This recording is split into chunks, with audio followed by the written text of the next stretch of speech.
এরা বলছে আমাদের পরিষ্কার মন থাকলে কোনো অসুবিধা হয় না, অতএব ঘর ঢুকো আর যাও। ঘর ঢুকে আমাদের যেমন হয় আর কি, যৌথ পরিবারে চাচাতো বোন, খালাতো ভাই, অমুক তমুক আশা আছে বা লাগাই আছে।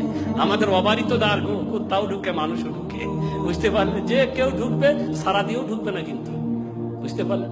আপনার স্ত্রী বাড়িতে বসে আছে, কিছু কাটাকাটি করছে, কি অবস্থায় আছে, এখন আপনার চাচাতো ভাই কিন্তু হরাম করে ঢুকবে কিন্তু। আর যদি বলেন তা বলবে এরা আবার বেশি বাড়াবাড়ি শুরু করে দিয়েছে, মোতাবা হয়ে গেছে নাকি সব, বুঝতে পারলেন? এগুলো বাড়াবাড়ি নয়, এগুলো হিফাজত। এগুলো কি? এই কথা বুঝুন। আল্লাহ রাসূল সাল্লাল্লাহু আলাইহি সাল্লাম আমাদেরকে সতর্ক করে বলে, ইয়াকুম ওয়াদখুল আলা নিসা, ইয়াকুম ওয়াদখুল আলা নিসা, হঠাৎ করে মহিলাদের কাছে তোমরা প্রবেশ করবে না, খবরদার, খবরদার, সাবধান। হঠাৎ করে কোন মহিলার কাছে চলে যাবে না।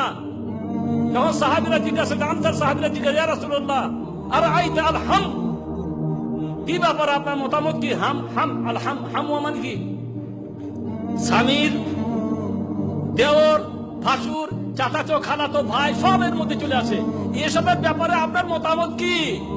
তখন আল্লাহ রাসূল আল হাম ওয়াল মাউত, আরে এরা মওত মানে মওত সমতুল্য বিপজ্জনক, এরা, এদের বিপদটা আরো বেশি।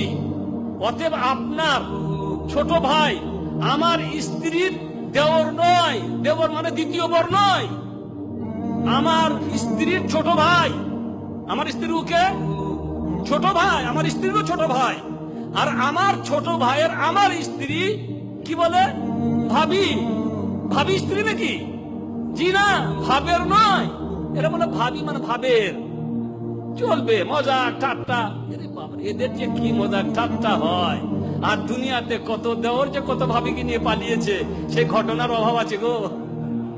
হ্যাঁ, কত কত দেওর কত ভাবিকে নিয়ে যে চলে গেছে, আল্লাহ ভালো জানেন আর কি। এই বিচারা বিদেশে আসছে, তারপরে খবর পেলো যে আমার স্ত্রী পালিয়ে গেছে আমার ছোট ভাইয়ের সাথে। ভালো হয়েছে, অবারিত দাওয়াত যখন তুমি রেখেছিলে, আল্লাহ নবী কি বললে? আল হাম ওয়াল মাউত।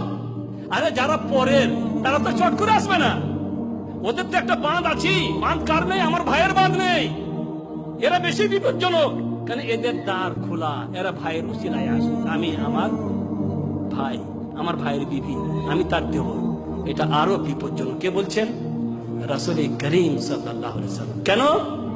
আমাদের হেফাজতের জন্য। বিপদ হতে পারে, বিপদ। এখন আমরা এগুলো মানছি না বলেই তো বিপদ হচ্ছে, তাই না? মানছি না বলেই তো বিপদ হচ্ছে। যে বেচারা এক হাত মানুষ মাথা ঠুকে মরছে, বলে কেন? বলে 8 বছরের সব টাকা বিবি নামে